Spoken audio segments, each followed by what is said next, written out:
Je vous remercie de votre présence et de votre mobilisation. Alors c'est moi qui vais essayer, avec mes faibles capacités, d'animer cet après-midi. Il y aura des prises de parole qui sont forcément très courtes, qui dureront entre 3 et 4 minutes maximum, parce qu'il faut impérativement qu'à 15h30, nous quittions la salle, que les débats soient achevés et qu'on commence à former le cortège pour se diriger à la préfecture, où le sous-préfet de Libourne, qui est de permanence, recevra une délégation de 4 élus. Donc je me présente, parce que certains d'entre vous ne me connaissent pas, je m'appelle Philippe Barbedienne, je suis élu d'une petite commune du Sud-Gironde, simple conseiller municipal, et je suis également président de l'association Sépenceau Gironde, qui est une fédération d'associations.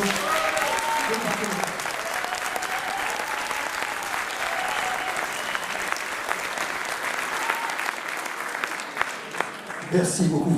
Au risque de déflorer le sujet et de couper un petit peu l'herbe sous les pieds des élus qui vont prendre la parole après moi. Après, c'est une journée qui est consacrée surtout aux élus. Il n'y aura pas de prise de parole associative, à part votre serviteur qui passera le micro et qui échangera.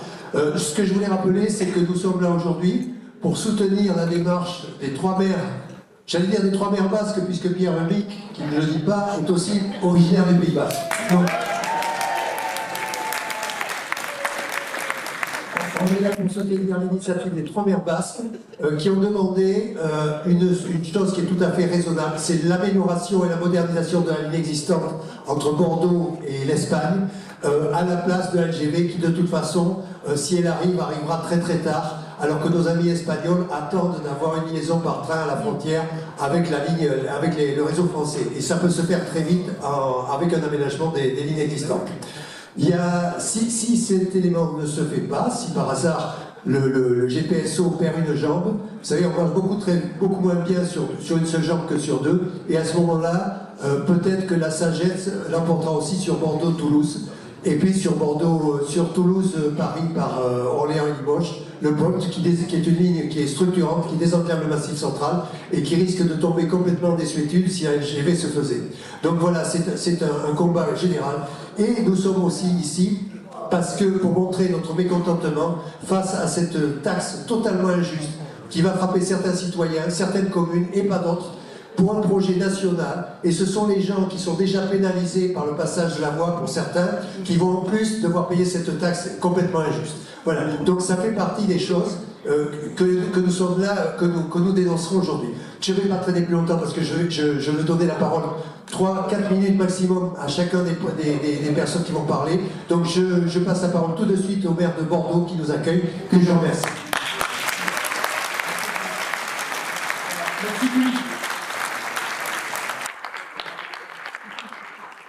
Chers collègues maires, chers élus, chers militants associatifs, chers amis, quel plaisir de vous accueillir aujourd'hui ici à Bordeaux. Je veux vraiment vous remercier et vous souhaiter vraiment la bienvenue à Bordeaux. Aujourd'hui, grâce à nous, souffle, j'ai envie de dire gronde, un vent du Sud contre un projet GPSO qui a pour caractéristique essentielle, je n'en citerai que 3. Il bafoue la démocratie, il saccage la nature, il rançonne nos collectivités locales et nos habitants. Il bafoue la démocratie. Je veux rappeler ici qu'il y a eu une enquête publique. La population a été consultée à propos de ce projet. 93%, vous entendez bien, 93% des 14 000 contributions, ce qui était déjà exceptionnel, 93% des 14 000 contributions déposées étaient hostiles au projet, déjà. Et malgré cela, un avis d'utilité publique du projet a néanmoins insolemment été rendu. Il bafoue la démocratie, mais il saccage la nature. Saccage la nature, ça veut dire que ce sont 4 830 hectares artificialisés par le tracé, 4 830 hectares de biodiversité piétinés, précisément à l'heure où le GIEC nous dit que la biodiversité est notre meilleur allié pour résister au dérèglement climatique. C'est donc un projet totalement, c'est un anachronisme climatique et c'est une aberration climatique.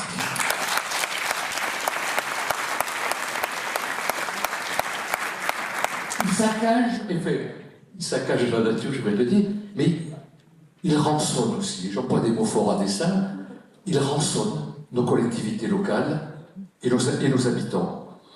40% du financement, vous le savez, repose sur nous. Et quand je dis 40%, c'est à supposer que l'Union européenne accepte de financer à hauteur de 20% un projet qui est tout sauf transfrontalier et européen.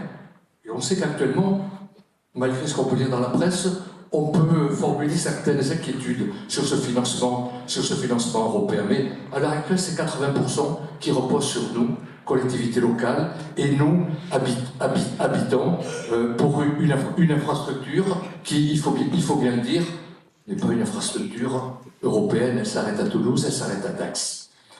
À l'heure de la sobriété, c'est quand même un coût déraisonnable avec, vous le savez comme moi, la surprise qui a été la nôtre, de découvrir qu'il y avait comme par hasard, 3 taxes supplémentaires qui venaient de se rajouter pour compléter le tour de table.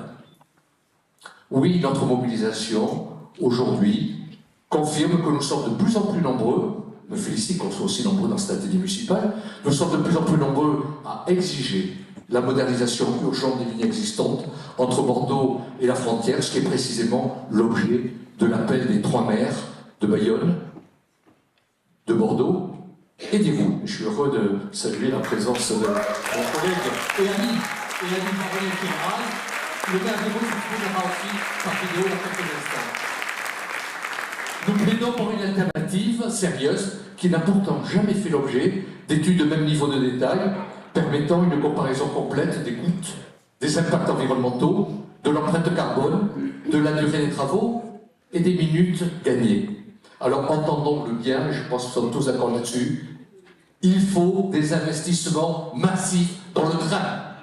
Les budgets de l'État sont totalement insuffisants, sont indigents, et ce depuis de nombreuses années, et la France, qui a sacrifié ses trains du quotidien au profit de la grande vitesse, dégringole, vous le savez, dans ses performances ferroviaires par rapport à ses voisins européens.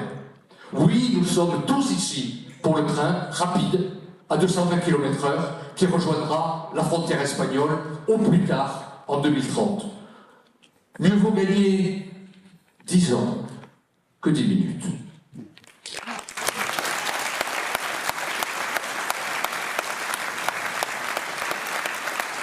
Le chemin que nous empruntons tous ensemble, ici, aujourd'hui à Bordeaux, est un chemin de fer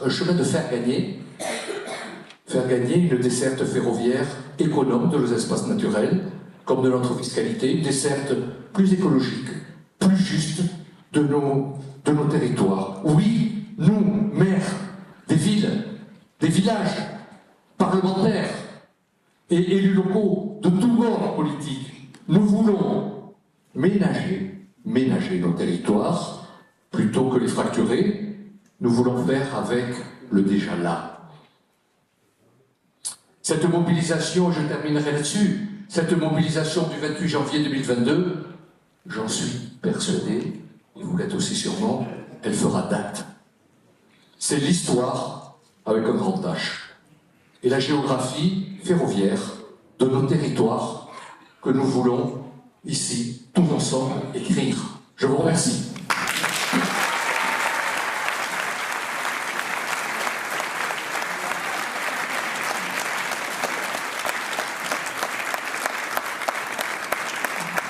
Merci beaucoup à Monsieur le maire pour son allocution et merci pour son soutien.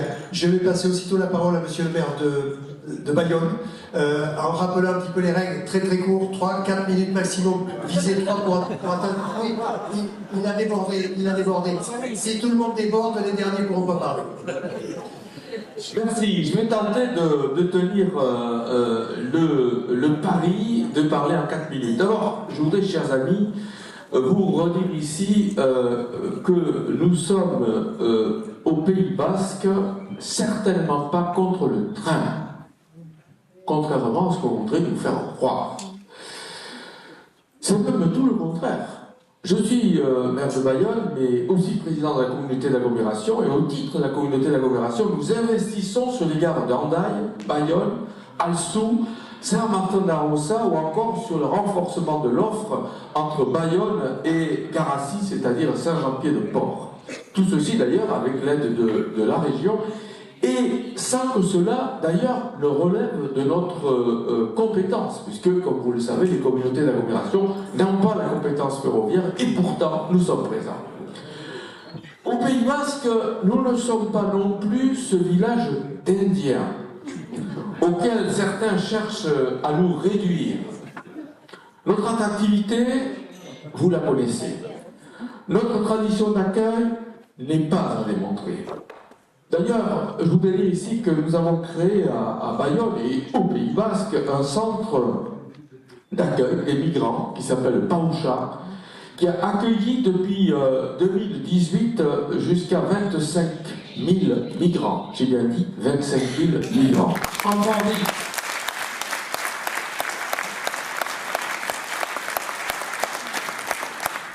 C'est dire que nous sommes une terre d'accueil. Nous ne sommes pas non plus opposés au développement de nos relations avec l'Espagne, et plus particulièrement avec le Pays Basque Sud, puisque pour nous, d'abord, l'Espagne veut dire le Pays Basque Sud. Je me réjouis d'ailleurs chaque jour des relations de travail de grande qualité que nous entretenons avec le président du gouvernement basque, Inigo Urkullu, notamment d'ailleurs sur cette question migratoire que nous avons gérée de concert avec responsabilité. Mais l'enjeu pour nous n'est pas de créer de grandes infrastructures pour augmenter notre attractivité. Vous connaissez déjà l'attractivité du Pays Basque. Et pour partie, vous partagez notre sentiment et nos difficultés sur le logement. Ce dont nous avons besoin en priorité, ce sont des trains, vous le savez, pour nos déplacements quotidiens. Le déplacement domicile-travail, notamment, bon, ça c'est la région pour laquelle nous sommes ici attachés à défendre ce que nous sommes en train de dire ce matin ou cet après-midi sur ce qui relève de l'urgence écologique et sociale. L'argument consistant à créer une LGV pour redonner de la capacité au réseau existant ne tient pas. Il est démenti par les chiffres actuels. Ce projet, les élus de ce territoire, du territoire que je représente, le Pays Basque, ils n'en veulent pas. Nous avons dit non à plus de 80% des membres du conseil agglomération sur ce projet LGV.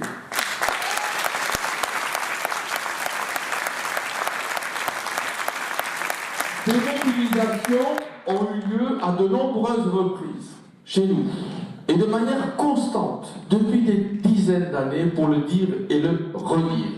Quand, avec mon ami Pierre Urmic, le maire de Bordeaux, et notre voisin immédiat, le maire d'Irun, nous avons lancé cet appel. Nous l'avons fait aussi en voulant, bien sûr, objectiver les choses et dire qu'il nous fallait une expertise. Nous n'avons pas lancé un nouveau débat militant seulement, même si c'est aussi de la militance, et c'est noble, mais aussi dire qu'un cabinet viendra conforter ce que nous pensons aujourd'hui. Et c'est la raison pour laquelle nous sommes prêts d'ailleurs à financer cette étude qui permettra de confirmer ce que nous sommes en train de dire.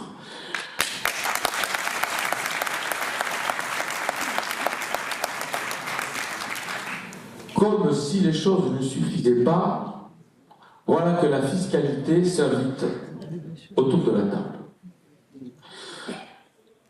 Parce qu'une fiscalité vient d'être adossée à ce projet d'LGV. C'est une mesure aveugle, une fiscalité aveugle à l'expression des territoires. On invente qu'il suffit de se retrouver à 1 heure d'une gare LGV pour considérer que et les ménages et les entreprises devront participer au financement de ce projet que nous ne voulons pas. Je dis bien et les ménages et les entreprises et tous les ménages et toutes les entreprises à 2 titres d'ailleurs, puisqu'on a ajouté dans la loi de finances récemment une fiscalité supplémentaire qui vient s'ajouter à la contribution foncière des entreprises.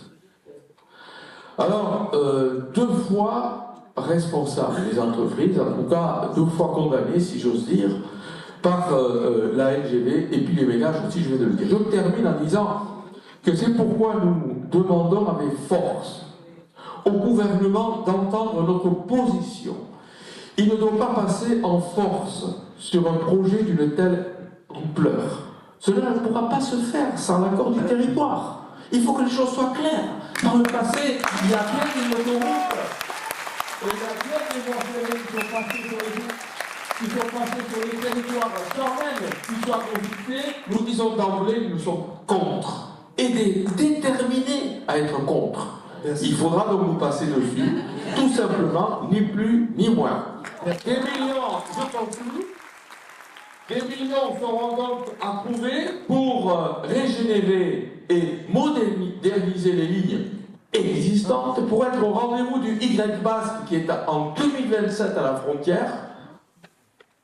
On nous dit qu'au mieux, c'est le rapport du comité, du conseil d'orientation des infrastructures, au mieux, la LGV pourrait se faire pour eux. Et bien sûr, il faut que ce soit que du conditionnel, se faire en 2042. Nous n'avons pas le temps d'attendre. Nous n'avons pas le temps d'attendre. C'est donc tout de suite que l'État, la SNCF et la région doivent trouver ces millions, et non pas les contribuables de nos territoires. Je vous remercie. Merci, monsieur le maire.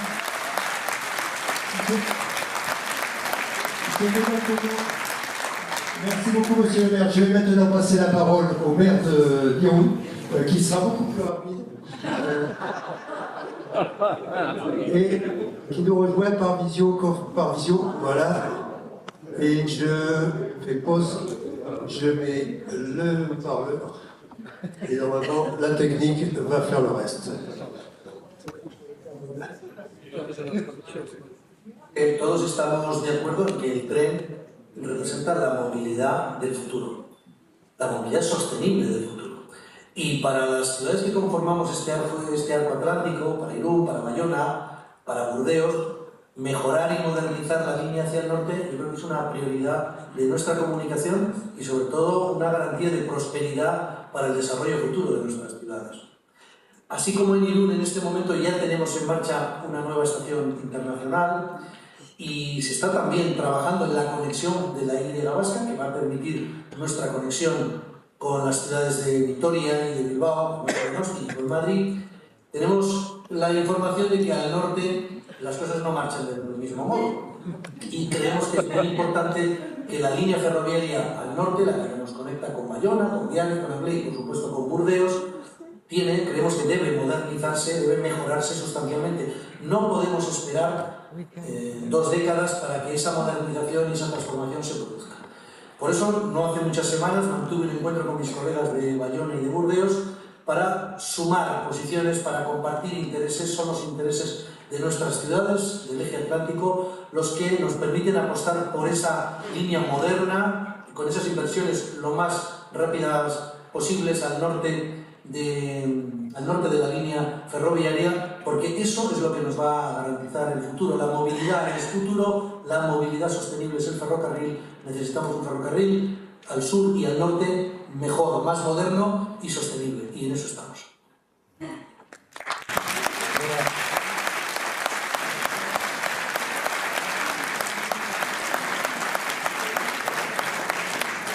Il a réussi à tenir en moins de 2 minutes. Je pense que ça doit être un exemple pour ceux qui vont prendre la parole après lui. Je remercie monsieur Jean-Luc Leys, président du conseil départemental de la Gironde. Il nous a toujours soutenus, qui a été avec nous depuis les premiers combats en 2005, et je le remercie sincèrement, et je lui passe la parole. Merci Jean-Luc. Merci Philippe. Je vais utiliser la minute supplémentaire qu'a utilisé le maire d'Iron tout à l'heure, si vous me permettez. Et effectivement, je me sens un peu ancien combattant aujourd'hui. J'ai retrouvé quelques visages avec lesquels nous combattions en 2005 et 2006. Alors à l'époque, j'étais en tête des opposants au projet GPSO parce qu'il balafrait mon petit canton rural d'un triangle ferroviaire, Bordeaux-Toulouse, Bordeaux-Espagne, mais aussi, ne l'oublions pas, Espagne-Toulouse, qui fait aussi partie du projet de l'éventualité. et je défendais à l'époque l'intérêt des habitants de mon canton. Dans les débats publics, nous étions nombreux et actifs, un certain nombre sont ici, et Philippe au premier rang. L'avis du commissaire enquêteur a finalement été défavorable sur l'utilité publique du projet, et pour nous à l'époque, c'était une victoire. Aujourd'hui, je suis président du département de la Gironde, et je défends l'intérêt des Girondines et des Girondins, y compris celles et ceux de mon canton. Et je reste farouchement opposé à ce projet.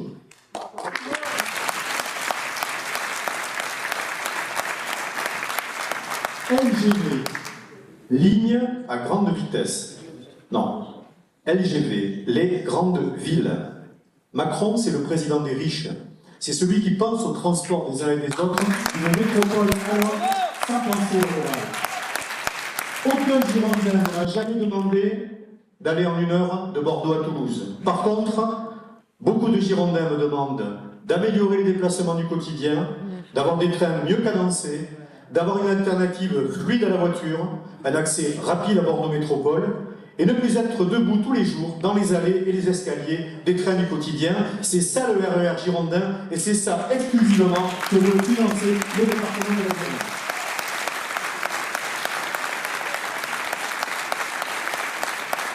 LGV, ligne à grande vitesse, non, le grand vide, celui de nos ruralités, celle que l'on piétine en faisant passer les grandes infrastructures, en envoyant des décharges de déchets ultimes ou des décharges de déchets du BTP.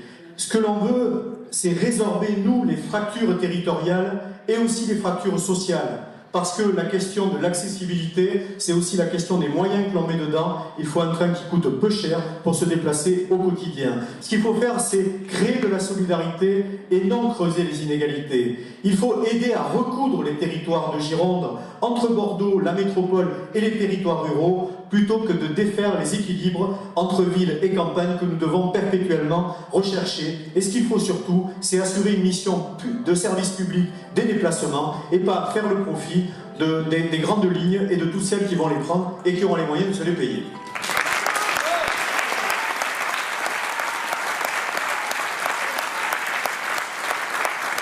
Et puis, ligne à grande vitesse, non, le grand vandalisme. Le vandalisme d'un État voyou, un État qui s'assied d'abord sur les résultats d'une enquête publique dont la vie est défavorable au niveau du commissaire enquêteur sur l'utilité publique. Un État qui cherche 14 milliards d'euros, aujourd'hui et demain. Rappelons-nous la Bergerac-Libourne, 45 millions d'euros de coûts initialement annoncés, 90 millions de coûts à l'arrivée, le double de ce qui avait été prévu. Ça sera la même chose ici pour la LGV. Alors cet argent, nous en avons besoin pour la santé, pour l'éducation et pour nos retraites. Et ce n'est pas dans son intérêt qu'il faut le dire.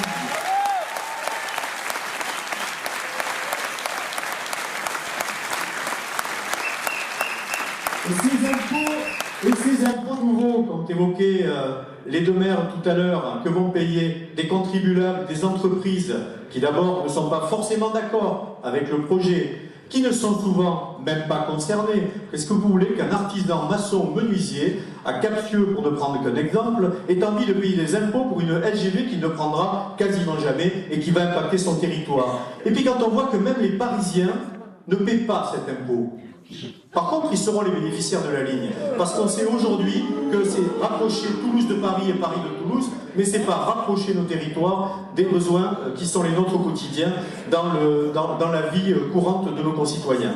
Donc, grand vandalisme aussi des territoires traversés qui, quelque part, sont soumis à la double peine, à la fois payer les impôts et subir ensuite le passage de l'infrastructure.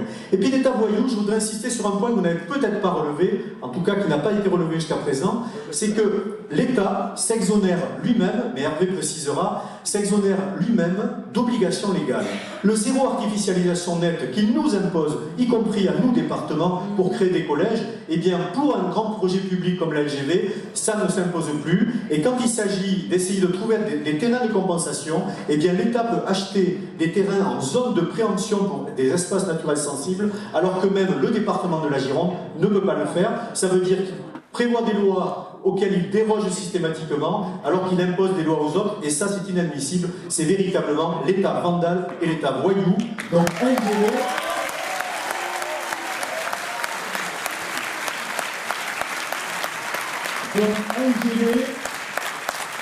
LGV, ce n'est pas une ligne à grande vitesse, c'est tout simplement laisser la Gironde vivre.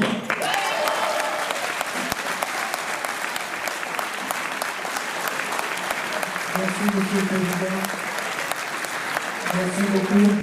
Je vais passer de suite la parole à Monsieur Hervé Gillet, qui est sénateur de la Gironde.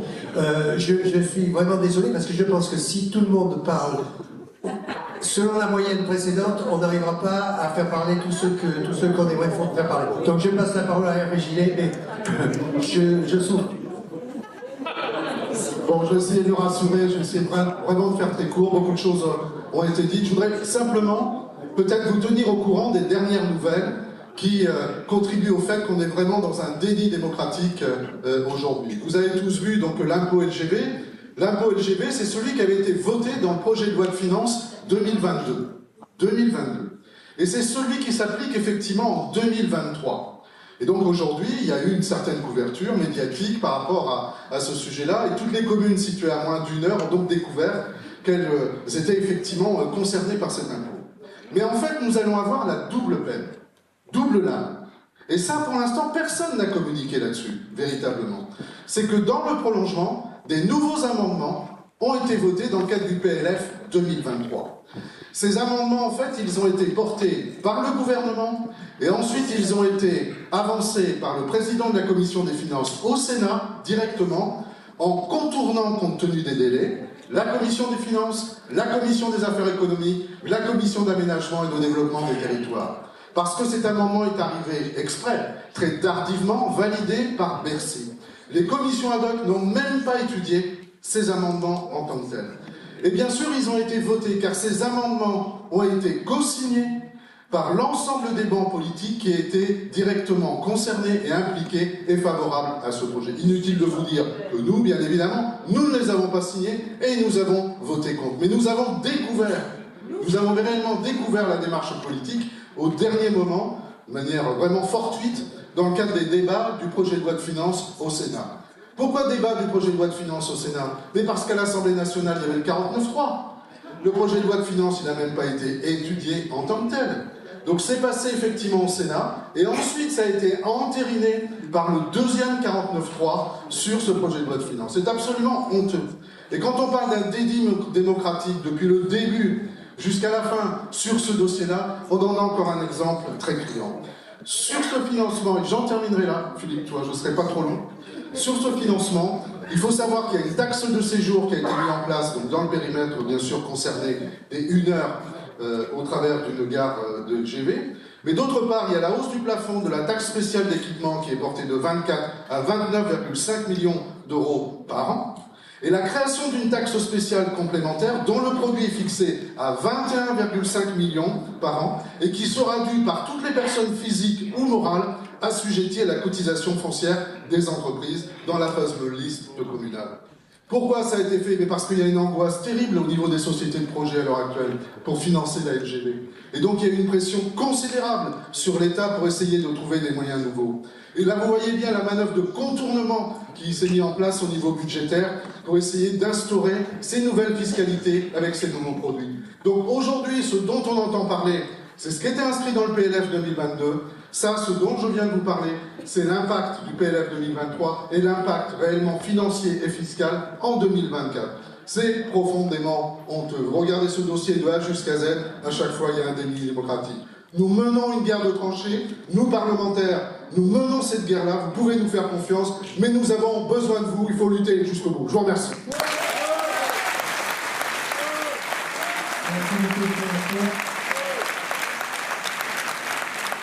Je vais passer la parole à M. Loïc Prudhomme, qui est député de la Gironde. Merci Philippe. Je voudrais aussi associer à ma prise de parole mon collègue député Nicolas Thierry. Voilà, nous partageons le même intergroupe NUPES, moi et les filles, lui élevé, mais on est raccord sur ce combat. Comme beaucoup aussi avec vous. Juste rapidement, beaucoup de choses ont été dites et pour pas prendre trop de temps. C'est vraiment un problème de démocratie que cette affaire de LGV. Dans une ambiance actuelle autour du 49.3, mais aussi des 47.1, je ne vais pas revenir là-dessus, mais ce projet de LGV, il est la volonté, et on le voit aujourd'hui, seulement de 2 personnes contre l'intérêt général, dans la mesure où nous sommes tous opposés. Les enquêtes publiques ne règlent rien à cette affaire de l'absence de démocratie, puisque les décisions, en fait, sont prises en opposition même à cet intérêt général qui est relevé dans ces enquêtes publiques.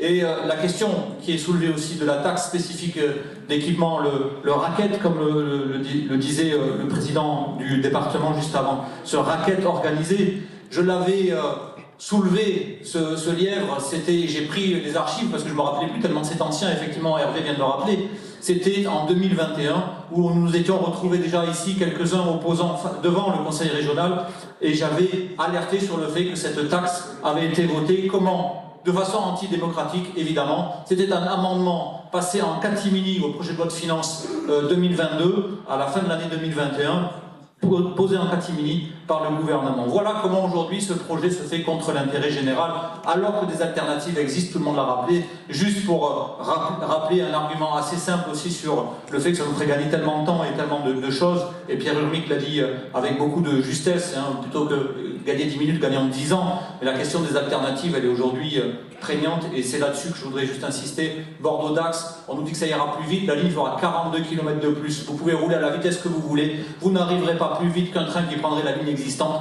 en roulant à 220 km/h. Voilà pour ce qui concerne pour Bordeaux-Dax. Et dire aussi que ce sujet-là, sur les alternatives, le pôle a été cité, et tous mes camarades députés NUPES aujourd'hui dans le Limousin sont aussi avec nous, avec les députés sur les Occitanie, pour remettre en sorte, de faire en sorte que cette pôle retrouve son utilité d'irrigation des territoires et des territoires ruraux, servir enfin à l'intérêt général. Merci à toutes et à tous, ça fait vraiment plaisir.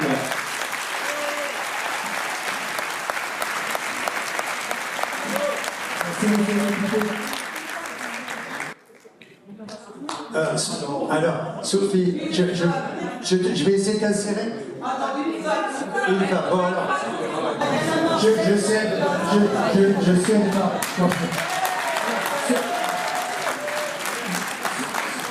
Sophie Mel, Madame Mel, est députée de la circonscription du... je ne sais pas comment elle s'appelle, le Sud-Gironde, c'est ma députée, et c'est un député d'un certain nombre d'entre vous. Donc je lui passe la parole, elle dit 30 secondes, mais je lui accorde 1 minute.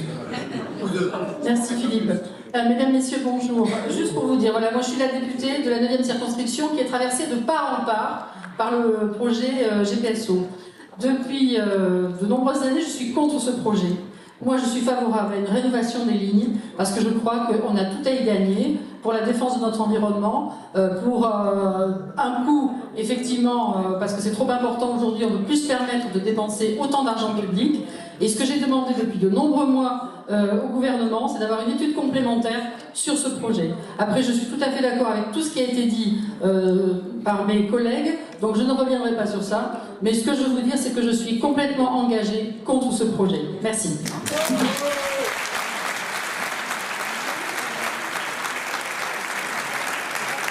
Merci Sophie, et bravo pour ta prise de parole. Monique, donc tu passes ton tour.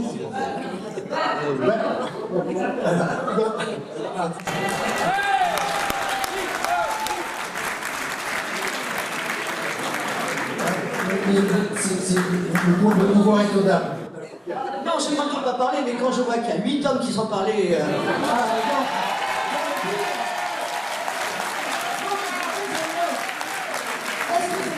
Excusez-moi. Non, je n'ai pas pu parler, je voulais juste donc revenir sur ce que tu as dit, Hervé, sur les 3 taxes que nous avons dû voter au sein du Parlement de finances au Sénat. 3 taxes injustes, donc tu l'as dit. Par contre, je reviendrai sur autre chose dont on n'a pas parlé. Vous savez quand même que, moi, enfin, je vous le dis en toute confidence, je suis de l'Aveyron. Sachez que dans l'Aveyron, nous avons donc Toulouse, et nous avons une ligne qui fait la Polte, qui va depuis Paris à Toulouse, qui passe par Orléans et Limoges. Sachez quand même qu'il y a un collectif, puisqu'ils se disent en définitive qu'est-ce qui est le plus bref, le plus rapide pour aller de Toulouse à Paris, c'est bien de passer par là. Sachez que les difficultés qu'ils ont, les coordinations donc, des associations, pour faire valoir qu'il faut rénover cette liste, la Polte qui passe par Limoges-Brive, donc est quand même en Nouvelle-Aquitaine.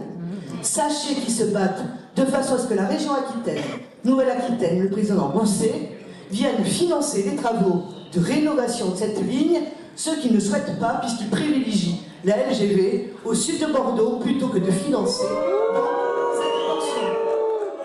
Ce que je tenais à vous dire, c'est qu'il faut qu'on soit tous liés et donc aussi en coordination avec donc, tous ces opposants qu'il y a donc en Midi-Pyrénées, tous ces gens qui veulent faire valoir que la POLT, c'est aussi ce qu'il nous faut pour la Nouvelle-Aquitaine et pas seulement pour l'Occitanie. Merci.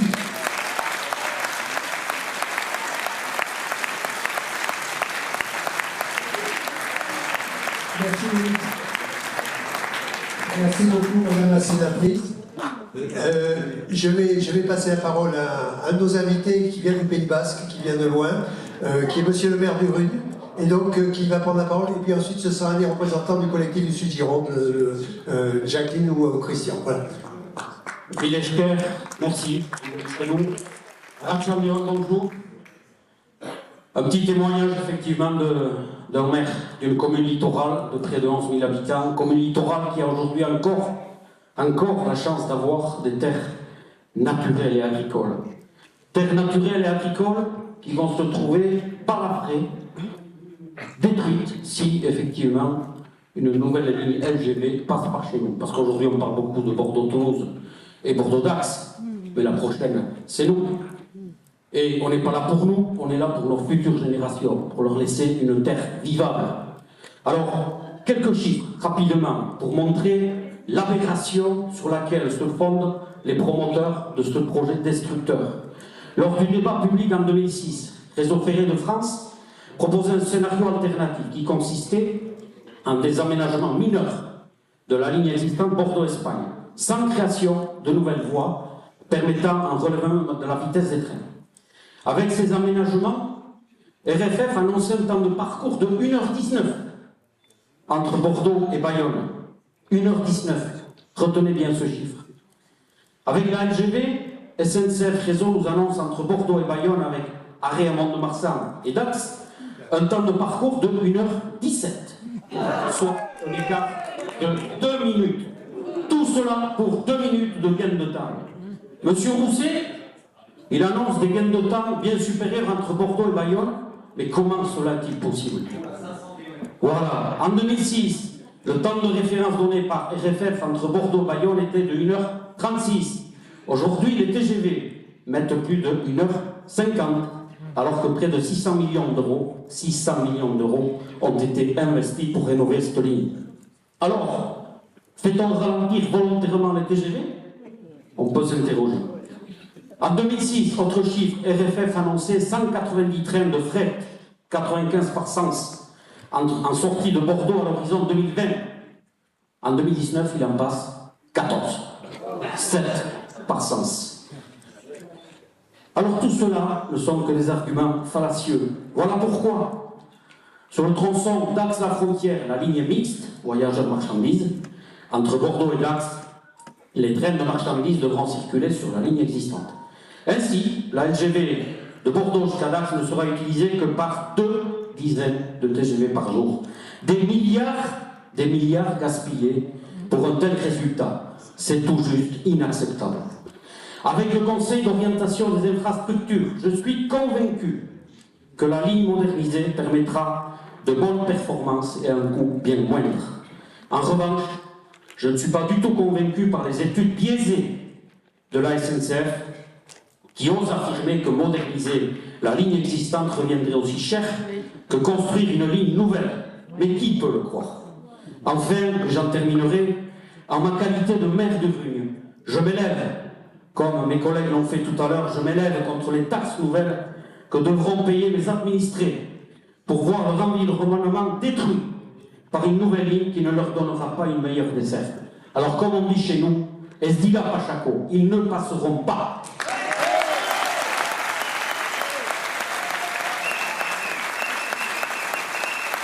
Merci, monsieur le maire.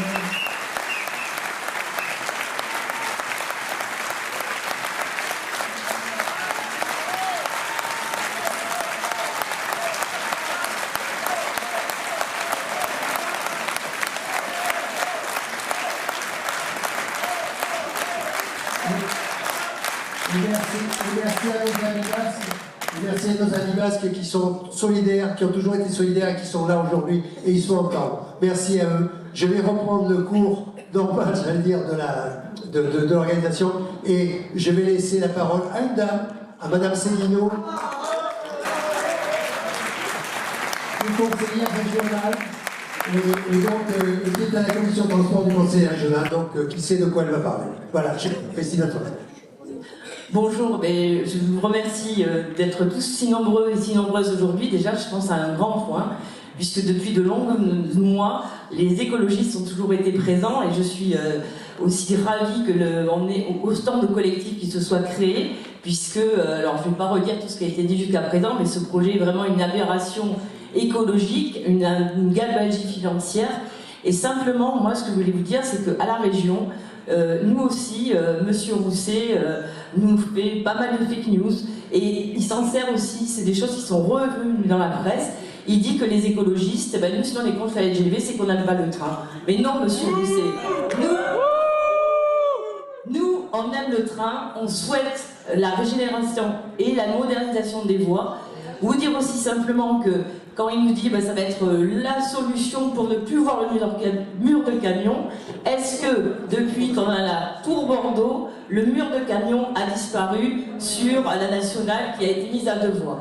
Là, on voit bien que ça ne se fait pas. Donc non, Monsieur Rousset, vous n'avez pas des pouvoirs magiques pour enlever les camions de la route et de les mettre sur les rails. Le fret, il est décroît tout au long des années en France. Donc là, c'est vraiment aussi une volonté que doit avoir le gouvernement. Également vous dire que ce projet, qui est à peu près 14 milliards d'euros à ce jour, la région a investi, met un budget de 1 milliard d'euros. Et vous savez combien il faudrait pour que toutes les petites lignes du quotidien, que ce soit pour aller travailler, pour aller à l'école, il faudrait pour la région Nouvelle-Aquitaine à peu près 1,5 milliard d'euros. Et à ce jour, et on avait déposé un amendement à la dernière séance plénière pour réfléchir ce milliard d'euros pour la réouverture de lignes, par exemple, je pense à la blague de Saint-Mariens, qui est chère aux Girondins, qui est indispensable. Et donc oui, il faut qu'on arrête, il faut que M. Macron, que M. Rousset, que Mme Delga arrêtent de penser avec un mode de pensée ancien. Nous n'avons absolument pas besoin d'une nouvelle ligne à grande vitesse. On a besoin de train du quotidien. Merci.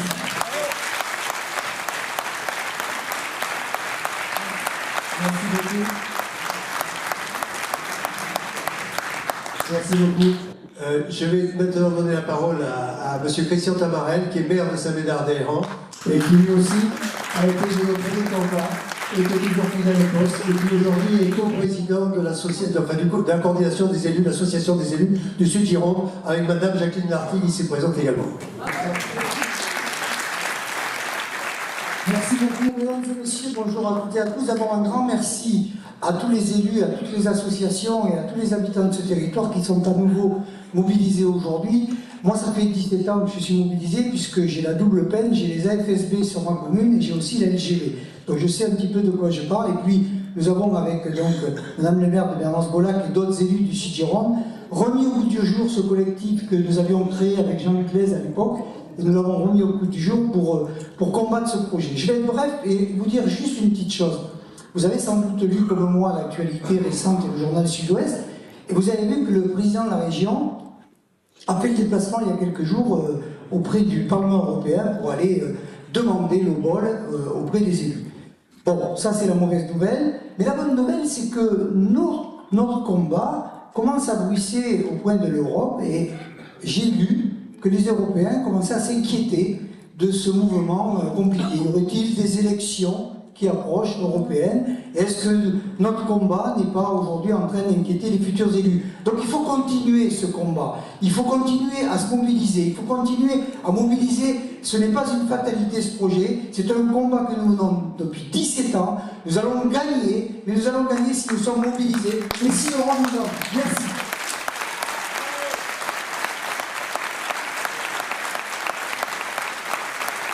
Merci beaucoup. Et maintenant, c'est au tour de Mme Marie Scombre, qui est également conseillère régionale du Lot-et-Garonne. et est accompagné d'un maire. Et voilà, accompagné du maire de Feu-Garonne. Alors je ne sais pas si je passe le micro à madame ou à monsieur. Faire de voix, nous aimons beaucoup la parité dans le 47. Juste deux éléments très importants, très factuels, qui sont imparables. D'abord, concernant le fret qu'a évoqué ma collègue Christine Seguino, 2800 km de LGV ont été construites en 30 ans. En 30 ans, le fret ferroviaire, comme l'a dit Christine, a décliné de plus de 30%. Donc, c'est faux lorsqu'on vous dit que la LGV va enlever les camions des routes. Ça, c'est imparable, c'est un constat. Le deuxième constat, qui est très important, ça s'adresse surtout à vous, mesdames et messieurs les élus, qui avaient voté, ou qui n'ont pas voté, tant mieux, mais ceux qui ont voté, allez le leur dire. On n'a pas voté au sein des collectivités, puisque je suis moi-même élue de communautaire à Agen, on n'a pas voté le même plan de financement que celui qui a été soumis aux élus régionaux. Et si vous regardez l'article 5, à la fin de l'article 5, les collectivités qui ont voté le plan de financement initial, c'est-à-dire le courrier envoyé par M. Guillot en 2021, je crois, de 26 novembre 2021, à la fin de cet article 3, ce qui a été voté par les collectivités territoriales dit que dès lors qu'ils se sont engagés sur la première phase du GPSO, c'est-à-dire les deux étapes Bordeaux-Toulouse, Bordeaux-Dax, ils s'engagent de fait au financement de la deuxième phase pour laquelle on n'a aucune notion de coût. Donc toutes ces collectivités ont fait un chèque en blanc. Mais pire, quand vous prenez ce même article 5 du plan de financement régional, eh bien, la fin de la phrase, qui dit qu'on s'engage de fait au financement de cette seconde phase, eh bien, elle n'y est plus. Donc, nous n'avons pas voté le même plan de financement collectivité locale et la région.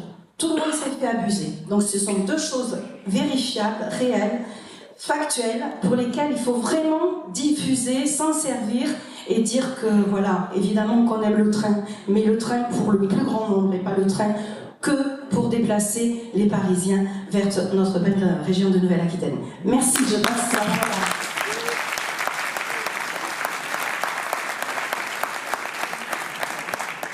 Moi, j'ai pas l'habitude. Je suis le maire d'un petit village de 1000 habitants qui va être intégralement balafré, Feu-Garonne, par la LGV.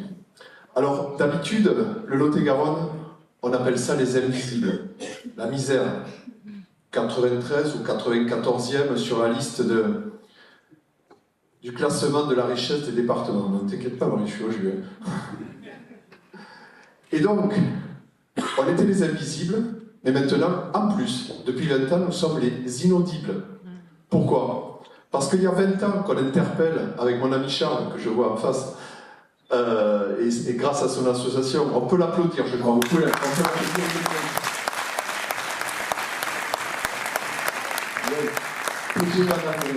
20 ans qu'on bat le pavé pour alerter tout le monde sur ça a été dit avec plus d'élégance que moi, mais sur les enquêtes publiques sur lesquelles on s'assoit, les rapports, tel le rapport Claraco qu'on enterre, les balafres dans l'environnement.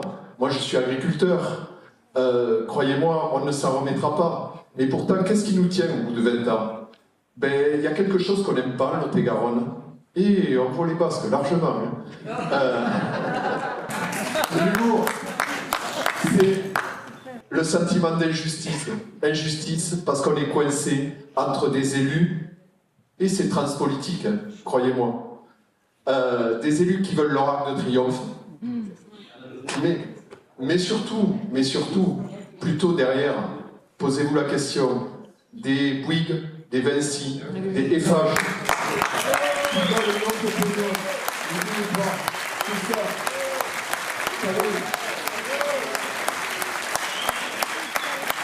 Les élus, tous ici, ils font comme les trains, ils passent plus ou moins vite. Par contre, si vous avez aimé l'entourloupe des autoroutes, vous adorerez.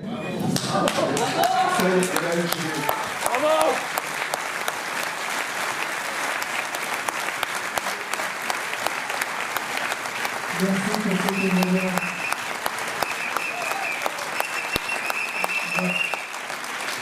Merci, monsieur le maire. Merci, madame la conseillère régionale.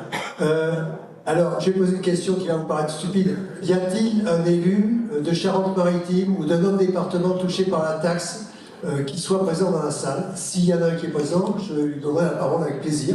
J'avais prévu un petit créneau, éventuellement, mais apparemment, nos amis de Charente-Maritime se sont plaints fortement via les médias, mais n'ont pas fait le déplacement. Alors, si vous m'autorisez, on a encore un petit peu de temps. Je pense que... Voilà, je vous remercie. Peut-être que si j'avais pas mis la pression à tout le monde... Alors, je suis tiraillé entre donner la parole à une dame et donner la parole aussi à un élu qui est solidaire de nous, mais qui n'est pas impacté par le tracé de LGV, qui est juste impacté par la dégradation des transports du quotidien qui dessert sa ligne. Et je pense au maire de Saint-Macaire qui est là présent. Voilà. Et qui s'est battu aussi et qui maintenant est toujours à nos côtés. Donc voilà, c'est un peu une reconnaissance pour ce combat. Et puis je sais que quelquefois il n'est pas très bref, donc là je vais lui demander quand même le temps possible. Merci à tous. Très fier, très heureux de représenter une ligne de proximité, effectivement, des quotidiens, puisque nous, il y a 2 ans, on nous annonçait que 4 gares étaient fermées entre Langon et La Réole. Donc on s'est mobilisé, donc ces 4 maires, donc Jérémy Gaillard qui est aussi là, le maire de Caudreau aujourd'hui, et je te remercie d'être par le coup. Monsieur Denoyer, le maire de Saint-Pierre, n'a pas pu venir, mais est avec nous de tout cœur. Et Philippe Moutier aussi, le maire de Gironde de Surgros. Donc effectivement, un combat sur les trains du quotidien. On est un exemple parfait en fait d'un territoire qui s'est développé grâce à ces trains du quotidien, des choix de vie, des personnes qui ont pu effectivement accéder à un travail, puisque la métropole amène effectivement économiquement, tire vers le haut tout le département. Et on a réussi à gagner, on s'est mobilisé, alors on n'était que 4 bien sûr à se mobiliser, on s'est rallié effectivement à l'action contre la LGV parce qu'on a très vite compris qu'en fait c'était un choix politique et budgétaire. Et une élue l'a dit tout à l'heure, quand on met 16 milliards sur un projet, on ne peut pas le mettre ailleurs, on n'a pas de planche à billets. En tout cas, merci à tous de vous être mobilisés, et puis je suis d'accord avec mon collègue basque, ce ne sont pas des menaces en l'air, et ils ne passeront pas.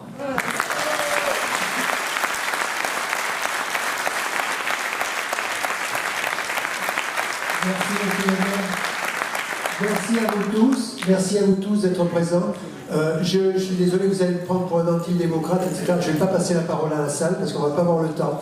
Je voulais quand même, avant de clore, avant de vous dire qu'on va se diriger vers la préfecture, je voulais remercier tous les maires qui sont là et tous les parlementaires, tous les élus qui sont présents. Je vois plein de visages que je vois souvent dans les manifestations contre cette LGV, et même si je ne leur ai pas donné la parole aujourd'hui, à cause d'un temps très contraint, je les remercie de tout mon cœur. Voilà, et tout, c'est tout. Et là, il y a des messieurs, il y a des dames, il y a des élus, des hommes et des femmes qui ne sont pas des mêmes partis politiques, qui sont tous avec des idées qui peuvent être différentes, mais qui sont unis pour défendre l'intérêt général et pour défendre des idées de bon sens. Et voilà, et merci à tout le monde.